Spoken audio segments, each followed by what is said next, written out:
Welcome to CSPC. My name is Aref Emamian. I'm a former research specialist at Hamburg Polytechnics. It is my pleasure to interviewing Dr. Ioana Craciun, scientific communication specialist at MDPI. Thank you for joining us today. Thank you for having me. It's a pleasure. Thank you, Garrett. If you are ready, let's begin with our first questions. How do you define trust in science, and what publisher can do in maintaining it, especially for diverse audience? So we are an open access publisher, and for open access, trust in science is inseparable from openness, transparency, democratization of knowledge. And so for us, when we say, trust in science, it's kind of for us, it's accessibility to the science.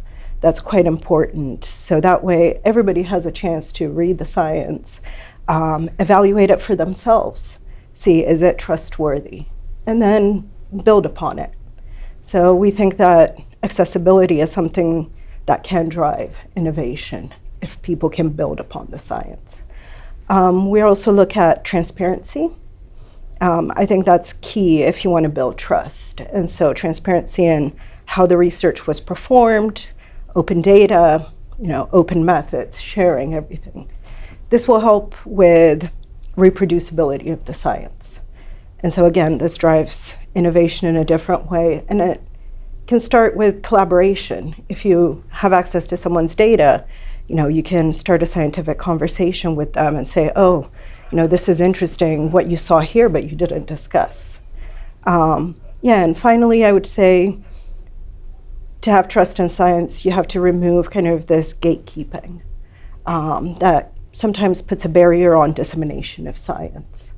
And sometimes it can bring in commercial interests, and when you start having this and it's not freely available, you lose a little bit of trust. So yeah. Great.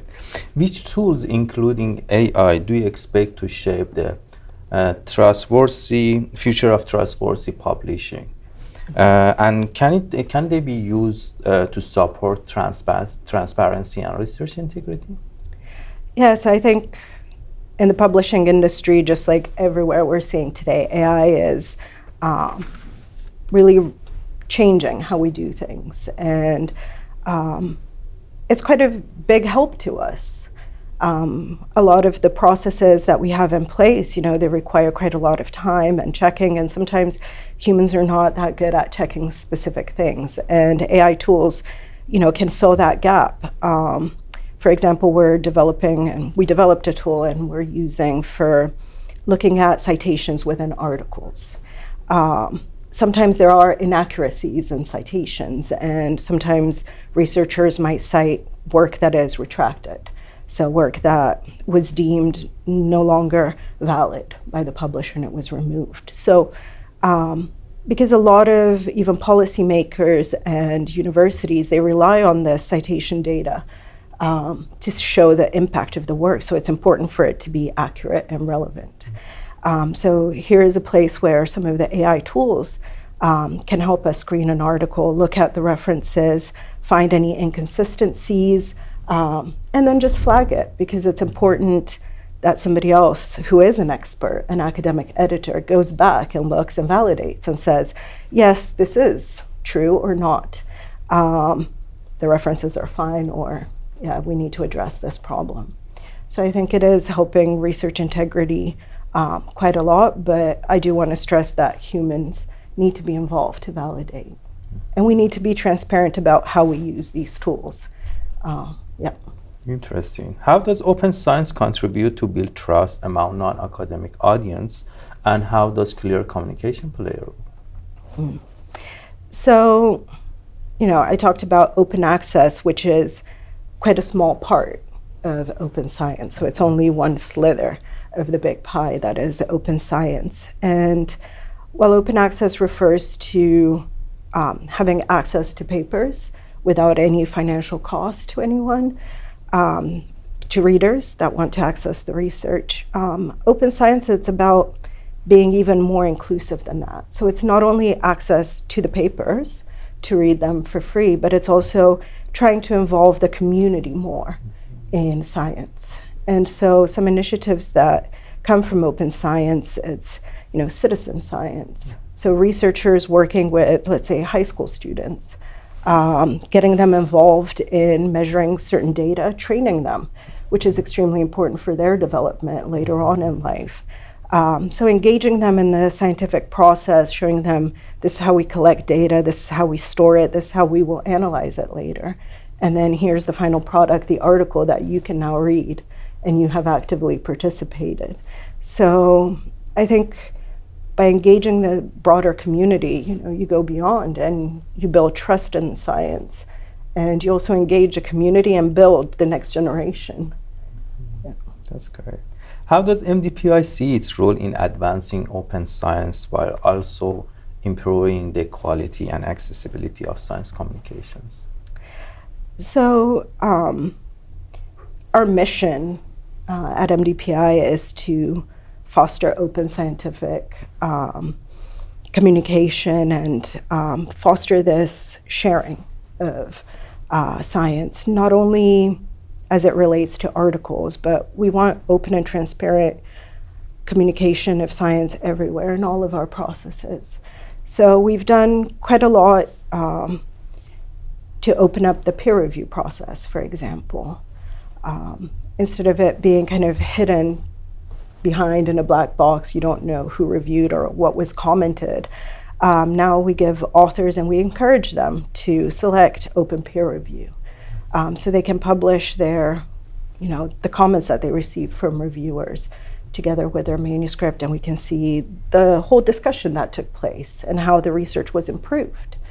And then we give reviewers the opportunity that they can sign their review report, and this brings accountability. I think this also goes back to trust and articles that show you how the peer review was done. And you as a reader can, get a little bit more insight once you see the conversation between the authors and reviewers and how they analyze the science. So we do try to open that up and have also open data policies in place.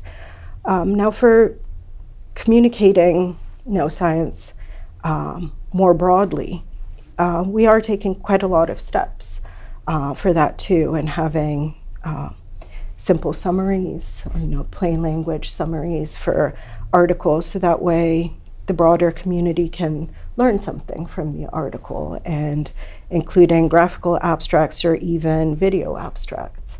I think that can really help engage a broader community, which is extremely important. Also, we run quite a lot of webinars where authors can organize them, or we have special issues with a guest editor that does a collection of articles on a topic. And once you do a webinar, you can invite the whole community. And these are free. You just register and you can join and participate in the discussions, which I think we should be encouraging more people, even if they're not part of the scientific community, to join these webinars and ask questions and engage with researchers. Interesting. So what are the main barriers publishers face in implementing open science practices? I think there's quite a lot of hesitance still, specifically when it comes, I think open access, it's easy. You see the benefits as an author, you get more citations, higher visibility, and so I think we've done a lot to progress there and to advocate for it. But I think for open science, there's still a lot more hesitance to share your data. Where is it going to go? Who's going to use it?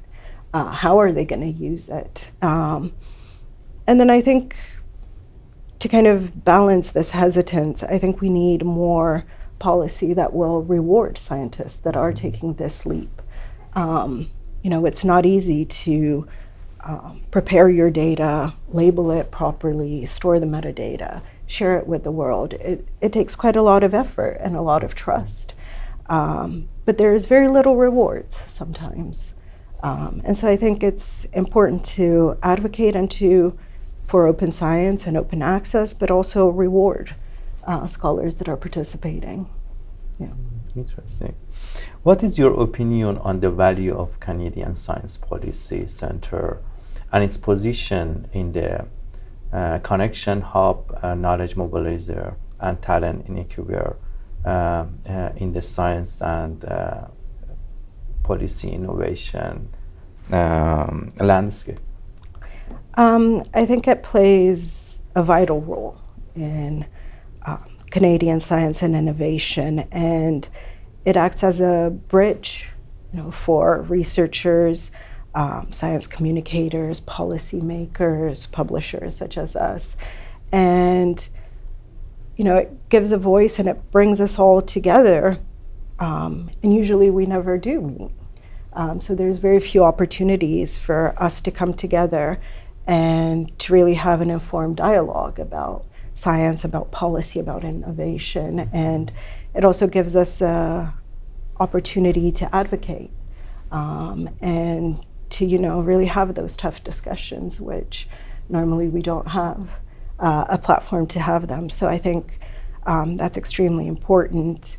And I think we also, can learn a lot about the situation in Canada and some of the challenges that science and innovation is facing. But we can also celebrate some of the successes.